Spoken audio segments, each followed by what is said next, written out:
Hoje vocês vão conhecer uma das histórias mais sensacionais já lançadas pela DC Comics, galera. Vocês já pararam pra se perguntar o que aconteceria se, ao invés de cair em Smallville, a nave do Superman caísse na União Soviética em pleno regime comunista? O que aconteceria? Hoje eu trago pra vocês a história completa de Red Sun, ou simplesmente Superman entre a foice e o martelo.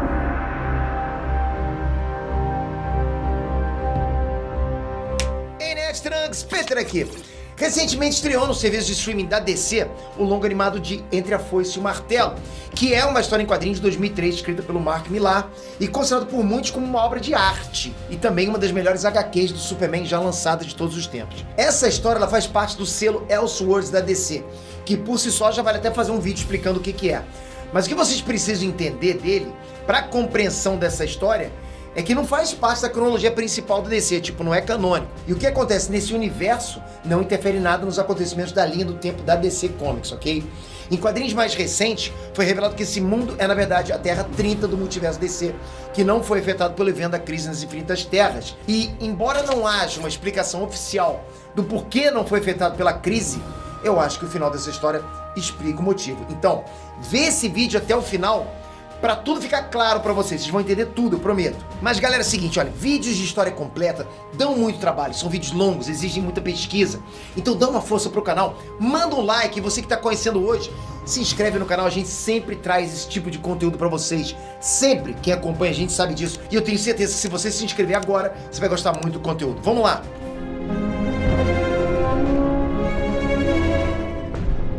Tudo começa no ano de 1950, em plena corrida armamentista que ocorreu entre os Estados Unidos e a União Soviética durante a Guerra Fria. Existia um clima imenso de tensão, correndo dentro dos Estados Unidos, porque havia um forte boato de que a União Soviética possuía uma super arma, que se tratava de um alienígena aliado do sistema soviético, que tinha uma força gigantesca e uma velocidade que capacitava ele a voar em qualquer canto do planeta num único segundo. Esse alienígena, na verdade, era um homem. Mais do que um homem, era um super-homem. Com essa tensão aumentando, os Estados Unidos morrendo de medo dessa super-arma, o editor-chefe do Planeta Diário, que era o Perry White, pediu para uma de suas repórteres, a Lois Luthor, que ela liderasse uma reportagem sobre esse tal super-homem. Enquanto isso, na Casa Branca, o presidente dos Estados Unidos, que na época era o Eisenhower, ele revelou ao mundo que os soviéticos confirmaram a existência desse super alienígena poderoso e que ele era uma figura de alta patente do governo comunista e que ele era um homem com uma força descomunal, super velocidade, capaz de atirar visão de calor e congelar coisas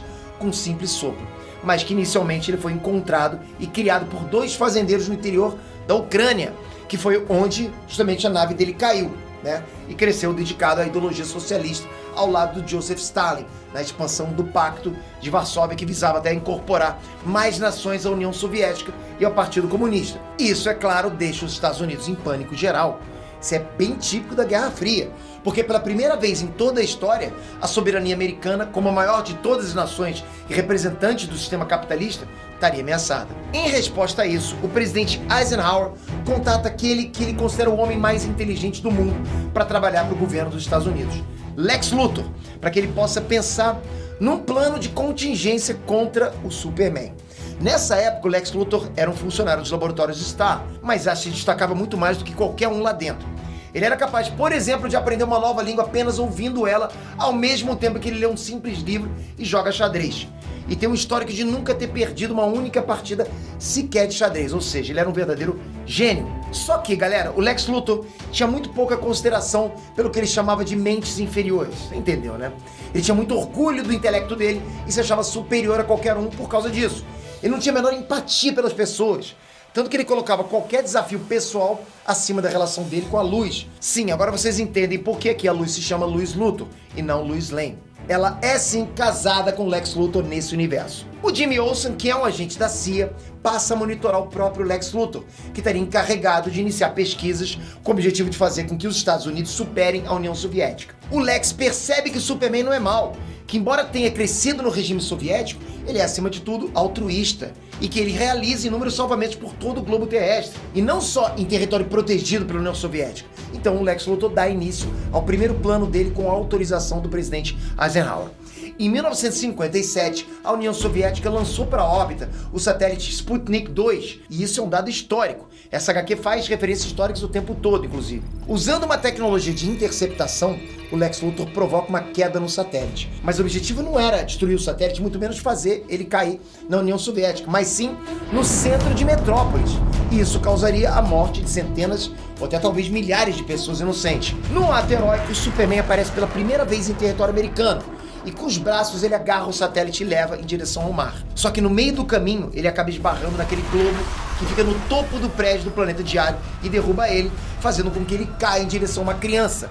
Mas em outro gesto heróico, o Superman agarra o globo e salva o garoto, além de devolver para ele o balão que ele tinha lá largado. Nesse momento, ele mostrou que não era exatamente um ser movido à ideologia política, mas sim só um cara que fazia o que ele acreditava ser certo e jamais permitiria que inocentes sofressem, mesmo que eles fossem cidadãos de um inimigo político. Depois disso, ocorre o primeiro contato visual entre o Superman e a luz. Numa típica cena de cinema antigo, né? Os dois sabem que ocorre um amor à primeira vista. Só que o Superman não fala nada depois de ver que tinha uma aliança de casamento no dedo dela.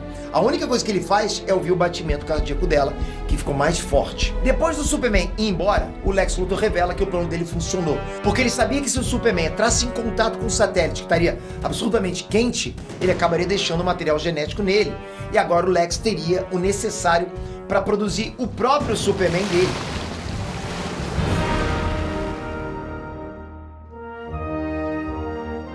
Na União Soviética, o Superman recebe uma homenagem e o próprio Joseph Stalin decreta o Dia Nacional do Superman. A ideia de criar esse dia era só uma, né? Conseguir aliados ao regime soviético. Porque o Joseph Stalin já tinha percebido que o Superman já não era mais um simples ser poderoso, mas sim um símbolo que as pessoas respeitavam. E passou a usar essa imagem para cativar outras nações, entre elas a própria Ilha Paraíso, Themyscira, o lar da Mulher Maravilha. A convite do Stalin, a Mulher Maravilha vai ao Palácio de Moscou como embaixadora de Themyscira.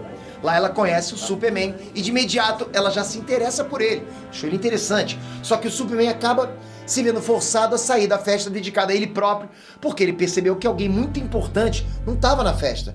Um homem chamado Pietro Roslov. O Pietro Roslov era um oficial de alta patente do governo, mais precisamente o chefe da polícia soviética. E ele era o braço direito e também o filho não legítimo do próprio Stalin. E no momento dessa festa, ele estava completamente chapado de bebida alcoólica, completamente inconformado com aquela situação. O que acontece, galera, é que o Pietro Roslov não se conforma com o fato de que, com a chegada do Superman ao alto escalão do governo soviético, ele acabou quebrando a ordem de sucessão do poder. Ele deveria assumir a liderança do governo quando Stalin morresse, mas agora ficaria evidente que o Superman é um novo sucessor do trono. O Superman tenta explicar pra ele que ele não quer ser líder de nada e muito menos se envolver com política. Não é o que o Superman deseja. Ele quer só fazer as coisas certas e ajudar as pessoas que precisam de ajuda.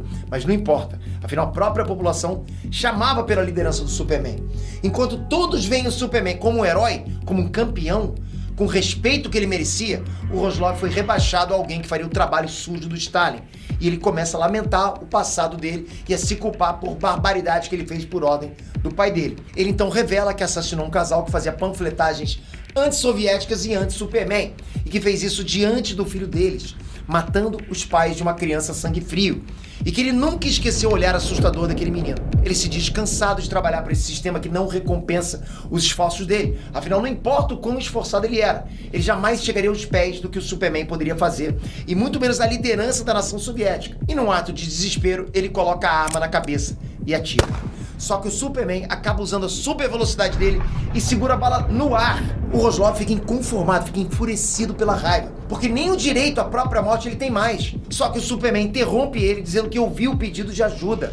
Ele volta voando para o Palácio de Moscou e descobre que Joseph Stalin foi envenenado. O Superman então voa até uma biblioteca e lê todos os livros em segundos.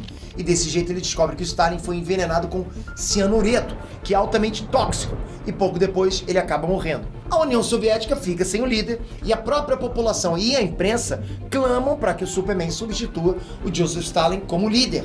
Mas ele se nega. Afinal, ele nasceu com privilégios. Ele já é privilegiado, superior a qualquer outra pessoa, só por ser quem ele é.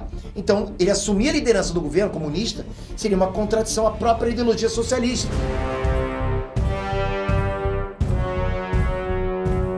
O Luthor Luthor continua com o plano dele para conter a expansão do governo soviético. A corrida armamentista virou basicamente uma corrida para ver quem tinha o mais poderoso super ser, porque agora ele tinha criado um clone do Superman, um clone deformado, um clone bizarro. Ele tinha um aspecto monstruoso e assustador, só que ele era igualmente poderoso em relação ao Superman. O bizarro então é mandado acompanhado de um submarino nuclear pelo Canal da Mancha com o objetivo de atrair o Superman. Quando o Superman chega, o bizarro e ele começam a lutar, mas durante a luta o bizarro perde o controle. Isso causa pane no submarino, fazendo com que os mísseis sejam disparados em direção a Londres. A luta entre os dois causa muita destruição, mas ao ver o míssil nuclear, o bizarro intuitivamente se preocupa com todos ali. Afinal, ele era um clone, mas em essência ele ainda era o Superman. Então ele usa o sopro congelante, congela o Superman, voa até o míssil, leva ele para o espaço, onde ele acaba recebendo todo o impacto da explosão e morre no processo. Ele se sacrificou para salvar todos ali, tal como o Superman também faria, né? Depois disso, o Lex Luthor telefona para Lois e diz que a relação deles vai ficar em stand-by, que o casamento deles vai ter que ficar para depois e que por tempo indeterminado ele não vai poder sair do laboratório. Ela questiona perguntando se tudo isso é porque ele não conseguiu fazer o que o presidente pediu, mas ele diz que não. Ele diz porque aquele clone maldito derrotou ele numa partida de xadrez. Isso deixou ele completamente obcecado em derrotar o Superman. O Lex também matou outros cientistas que ajudaram ele no projeto clone do Superman para ocultar qualquer pista de participação dele no projeto. O Lex Luthor se tornou a partir dali tão obcecado em derrotar o Superman que ele está disposto a dar a própria vida para conseguir isso. E assim ele se demite dos laboratórios Star e funda a Luthor Corp, dedicando todos os esforços dele a esse objetivo de destruir o Superman. Ou seja, não importa a Terra, o Luthor é sempre o Luthor, né? Depois do funeral do Stalin, o Superman está andando pelas ruas de Moscou para prestar solidariedade à população que foi assistir ao funeral, mesmo que ele ainda tivesse desinteressado em assumir cargos políticos. Mas lá ele encontra uma amiga de infância, a Lana Lang, que aqui é Lana Lazarenko. Ela diz que gastou todo o dinheiro dela para ir ver o funeral e que agora ela e várias outras pessoas estão pelas ruas enfrentando filas tentando conseguir algo para comer. Ao presenciar de perto, com os próprios olhos, o sofrimento de uma amiga de infância e de todas aquelas pessoas, ele percebe que os poderes dele e a influência que ele exercia poderiam sim ser usados para um bem maior, para que mais ninguém, todo mundo passasse fome e outras necessidades. Assim, ele finalmente aceita liderar a União Soviética, transformando ela numa utopia comunista. O Superman é o líder do regime soviético e já tinha conseguido que toda a Europa e vários países da América fizessem parte do Império Soviético. Na verdade, os únicos países americanos a não aderirem à União Soviética eram os Estados Unidos e o Chile. Isso porque o Superman, com todo o poder que ele tinha, conseguia convencer a todos os líderes que ele poderia trazer ordem e perfeição. O Superman conseguiu transformar a maior parte dos países em utopias comunistas, onde não havia mais fome nem doenças. O problema é que também não tinha muita liberdade. Primeiro porque o Superman, no fim das contas, era o super ser que conseguia ver tudo e ouvir tudo, ou seja, monitoramento e vigilância 24 horas por dia. E aquelas pessoas que eram declaradamente inimigas do regime ou inimigas do Superman eram submetidas a um implante no cérebro que fazia lavagem cerebral, fazendo com que elas concordassem e adorassem o regime. Nesses 20 anos depois da morte do Stalin, Lex Luthor tinha criado vários super seres para tentar derrotar o Superman, mas falhou em todos eles. A única coisa que causou dano ao Superman, que ele próprio considera a maior derrota dele, não foi um plano do Lex, mas sim uma invasão alienígena na Rússia liderada pelo Brainiac. O Brainiac tinha usado a tecnologia dele para encolher e engarrafar a cidade de Stalingrado. O Superman recuperou a cidade e pediu ajuda ao Lex Luthor para restaurar o tamanho da cidade. Só que o Lex revela que o Brainiac criou uma forma de encolher a cidade, mas não de fazer ela voltar ao tamanho real. A Mulher Maravilha, agora rainha da Ilha Paraíso Themyscira, declara que agora as Amazonas são aliadas da União Soviética e ela e Superman passam a atuar diariamente como heróis, voando pelo mundo, salvando qualquer um que precisasse de ajuda. E agora ela está verdadeiramente apaixonada pelo Superman. No Planeta Diário, o editor-chefe se aposenta, ganha até mesmo um busto como homenagem pelos trabalhos prestados, mas não sem antes promover Lois Luthor como nova editora-chefe. Nessa festa de despedida, ele é até visitado pelo repórter Oliver Queen, Iris West e muitas outras pessoas, com exceção de uma, Barry Allen. Afinal, ele estava, para variar, atrasado. Na União Soviética, um homem era o único que declaradamente ameaçava e enfrentava a utopia do Superman. Esse homem agia como um terrorista e constantemente explodia prédios em Moscou. Ninguém sabia de fato quem ele era, mas os boatos eram de que ele se vestia com um uniforme de morcego. Sim, ele era o Batman. O Pietro Kozlov, depois do Superman assumir o governo soviético, se tornou líder da KGB, mas ele ainda tinha muita inveja do Homem de Aço e queria matar ele para poder assumir a liderança do governo. Então ele vai de encontro ao Batman e oferece a ele todos os recursos necessários para derrotar o Superman. O Lex Luthor também vê o potencial do Batman e acaba cedendo a ele algumas informações que ele descobriu durante todos esses 20 anos e também tecnologia. E os dois criam um plano. Com as habilidades sobre-humanas, o Batman captura a Mulher Maravilha, prendendo ela com o próprio laço da verdade, com o objetivo de usar ela como isca para atrair o Superman. O Superman ouve o pedido de ajuda da Mulher Maravilha e vai voando até ela. Quando ele chega, ele usa a visão de raio-x e já percebe que o Batman tem uma bomba acoplada dentro dele próprio, mas isso em nada assusta o Superman. Não seria uma simples bomba que iria acabar com o Homem de Aço. Mas até aqui, o Batman é o rei do preparo, porque ele sabia que a bomba não faria nada com o Superman naquele momento. Então ele ativa um farol projetado pelo Lex Luthor que emitia radiação de um sol vermelho. O Superman fica fraco e perde os poderes. E assim o Batman, que era um mestre de combate corporal, enche o Superman de porrada. O Batman incapacita o Superman e arrasta ele para dentro de um cativeiro que também era iluminado por radiação vermelha. O Superman pede ajuda para a Mulher Maravilha e diz para ela fazer o que for necessário para ajudar ele. Ela então usa toda a força que ela tinha, arrebenta o laço da verdade e depois destrói os faróis, fazendo com que o Superman recuperasse os poderes. Ele se liberta do cativeiro e revela que o plano do Batman falhou. Mas o Batman diz que não vai aceitar ser mais uma marionete e ter o cérebro controlado. Então ele revela que o homem por trás desse plano era o Pietro Kozlov. E depois ele ativa a bomba, se matando no processo. O Batman faz isso, galera, porque, na verdade, ele era aquela criança que teve os pais mortos pelo regime soviético a mando do Stalin, que eu contei logo no início do vídeo.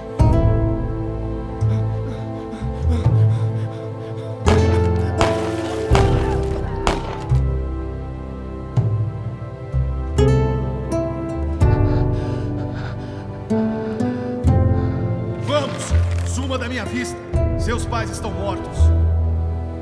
E assim ele cresceu como um anarquista, dedicado a derrubar não só o Superman, mas todo o regime soviético. Depois disso, a Mulher Maravilha fica em estado catatônico. Ela sofre um envelhecimento precoce por ter destruído o laço da verdade, e ela passa a ser cuidada no próprio palácio de Moscou, sendo servida diretamente pelo Pietro Kozlov, que agora está com aquele implante no cérebro e servindo ao Superman.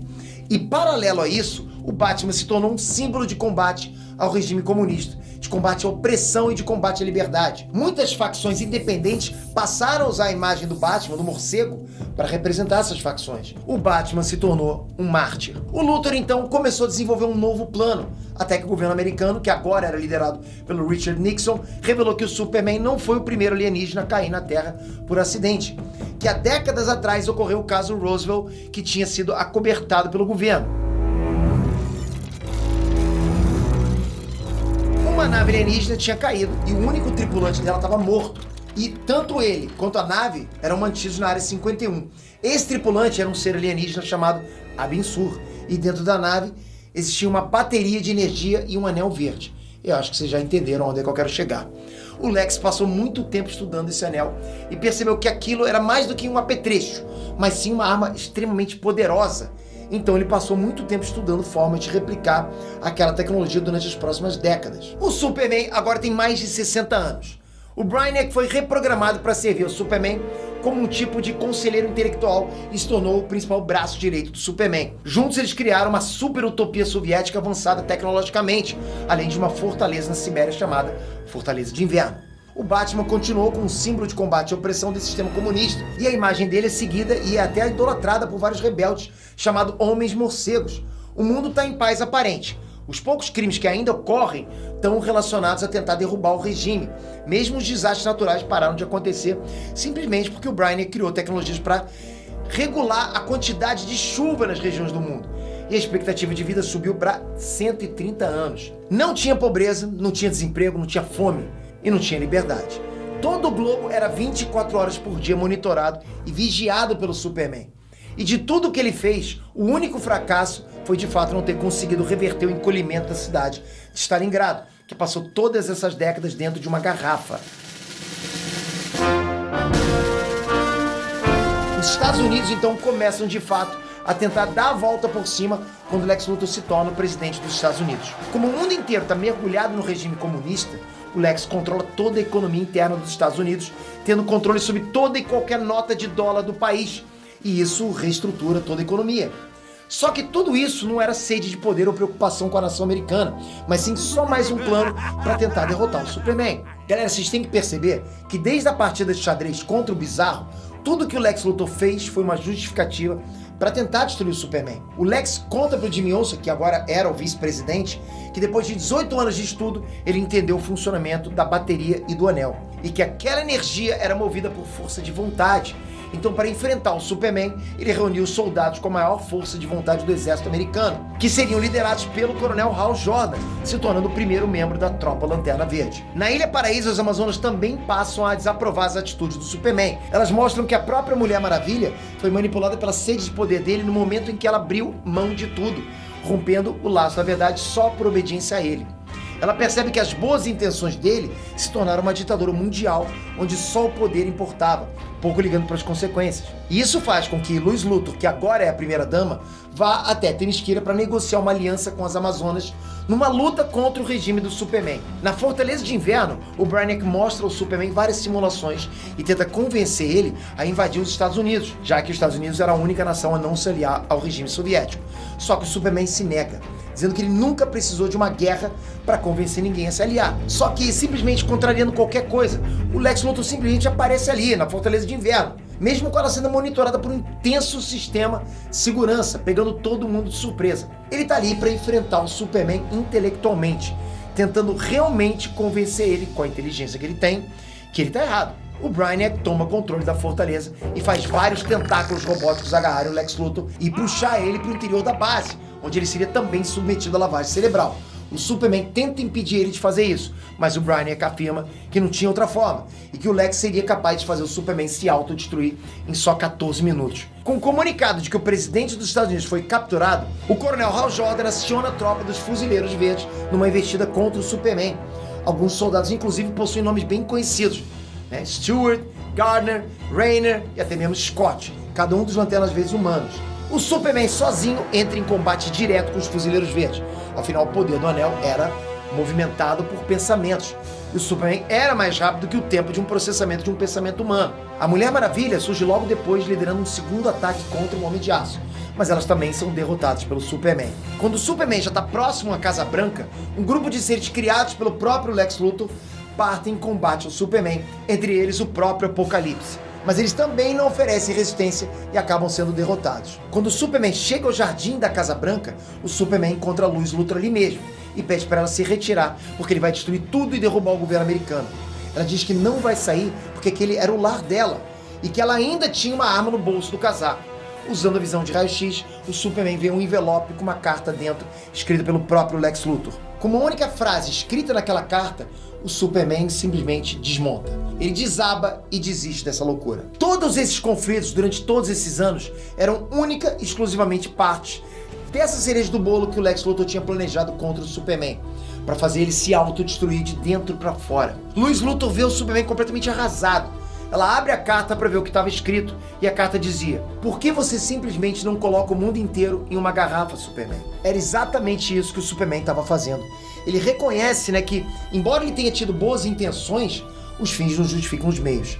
Ele escravizou pessoas, ele controlou tudo, não deu liberdade para a humanidade aprender com os próprios erros, e que por isso ele não era nada diferente do próprio Brainiac, que estava lá fazendo exatamente isso, engarrafar civilizações. No fim das contas, o Lex Luthor estava certo, e que as pessoas deveriam ser livres para cometerem os próprios erros, e que o Superman não podia simplesmente comandar tudo como bem entender, ou forçar alguém a seguir seus ideais contra sua vontade. O Superman então ordena que o Brainiac interrompa o ataque, só que o próprio Brainiac não foi reprogramado coisa nenhuma. Tudo não passou de um disfarce dele para que, com a ajuda do próprio Superman, ele dominasse o planeta, já que agora grande parte das nações possuem avanço tecnológico com a própria tecnologia do Brainiac, ou seja, era questão de tempo até o Brainiac dominar tudo. A nave do Brainiac começou a atacar o Superman com um raio de kryptonita, deixando ele bem enfraquecido. Só que dentro do circuito da Fortaleza de Inverno, o Lex Luthor se liberta e começa a destruir tudo por dentro, ativando um processo de autodestruição da nave do Brainiac. Essa explosão poderia desintegrar todo o planeta Terra e qualquer coisa no raio de 25 milhões de quilômetros. O Superman agarra a nave do Brainiac e leva para o espaço o mais longe que ele pôde. Ele sabe que aquela explosão mataria ele, mas pelo menos ele salvaria o planeta. Esse era o checkmate do Lex. E o próprio Superman reconhece isso e admite que foi uma boa jogada.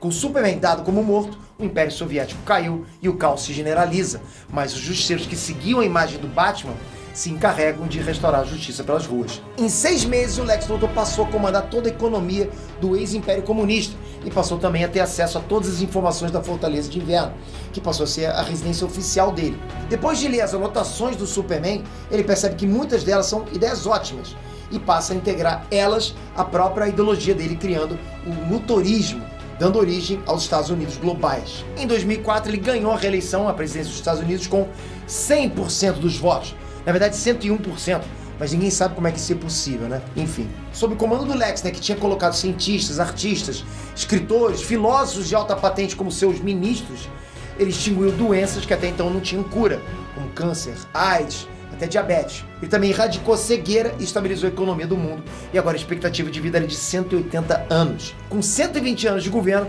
todo o sistema solar já tinha sido colonizado. E no fim da vida dele, ao lado da luz, ele afirma que o maior feito dele foi ter derrotado o Superman. Mesmo tendo criado uma utopia com os avanços tecnológicos, aumentado em 100% a expectativa de vida, exterminado a pobreza, ele ainda afirma que o maior feito dele foi de fato derrotar o Homem de Aço, ou seja, Lex Luthor sendo Lex Luthor. Em Metrópolis, durante o funeral do Lex, quem aparece lá é ninguém menos que o próprio Superman. Ele não morreu na explosão. Na verdade, ele estava agindo disfarçado como um repórter, só para ficar perto das pessoas. Por muitos anos, toda a linhagem do Lex Luthor foi passada adiante, onde os descendentes dele seguiam o legado, alcançando assim grandes descobertas científicas. Até que o bisneto dele, que era o homem com o maior QI já registrado na humanidade, descobriu que o Sol do planeta estava se transformando numa gigante vermelha. O nome desse bisneto era Jor-El. Para salvar o filho de ser morto pela gigante vermelha que estava prestes a engolir a Terra, Jor-El, junto com a esposa Lara, programa uma nave para lançar o filho dele, Kal-El, para o passado. O Jor-El acredita que, sendo o filho dele e carregando a linhagem do Luthor, ele possa guiar a humanidade para evitar a destruição da Terra pela gigante vermelha. O jovem Kal-El é mandado para a Ucrânia no ano de 1938, onde ele é encontrado por um casal de fazendeiros. E assim toda a história recomeça. Esse final mostra que esse mundo, na verdade, está preso num eterno looping temporal. E talvez isso explique por que a Terra 30 não foi afetada pela crise nas infinitas terras, né? A crise nunca chegou lá porque a linha do tempo não avança. Ela fica presa nesse looping eterno. A principal mensagem dessa HQ é exatamente mostrar que o poder corrompe, independente de boas intenções. E como eu disse antes, os fins não justificam os meios, galera. O próprio Lex Luthor, embora tenha sido o herói da história, ele também vitimizou muita gente, né? E talvez a ideia de fazer com que esse universo caia no looping temporal é exatamente para mostrar que a humanidade nunca vai aprender lição e vai ser eternamente vítima dos próprios atos. Galera, essa é uma história em quadrinhos sensacional. E é considerada por muitos fãs da DC como a melhor HQ do Superman já escrita de todos os tempos. Como ela foge da cronologia principal da DC, o Mark Millar aproveitou bem toda essa liberdade, né, que ele teve nessa obra aí. Ele usou e abusou da criatividade e aproveitou muito bem isso. E acima de tudo, respeitando o conceito histórico, né? Fez várias referências reais à história. E no ano de 2004 ela foi indicada ao prêmio Eisner de melhor minissérie. Vale a pena a leitura? Você precisa ler Entre a Foice e o Martelo. É uma leitura, assim, indispensável para qualquer fã de quadrinhos. E o melhor de tudo é que, embora ela aborde constantemente o conflito entre essas duas ideologias opostas, né, a HQ não perde tempo com essa eterna discussão de direita versus esquerda que hoje divide o mundo. Não é isso. Nerd fã de quadrinhos, fã da DC, deixa um joinha pra ajudar, pra mostrar que você curte esse tipo de vídeo, pra mostrar pra gente que a gente tem que voltar com mais vídeo assim. Qual outra história completa que você quer que a gente traga aqui no canal? Comenta aqui embaixo, compartilha esse vídeo pra mostrar pros seus amigos que essa história é bacana, que vale a pena eles conhecerem a DC por conta de histórias, por conta de obras como essa, que são realmente obras de arte. Obrigado. Se inscreve aqui pra você não perder outra história completa que a gente tem sempre lançado aqui no canal. Obrigado de coração, tamo junto sempre. Até a próxima. Fui!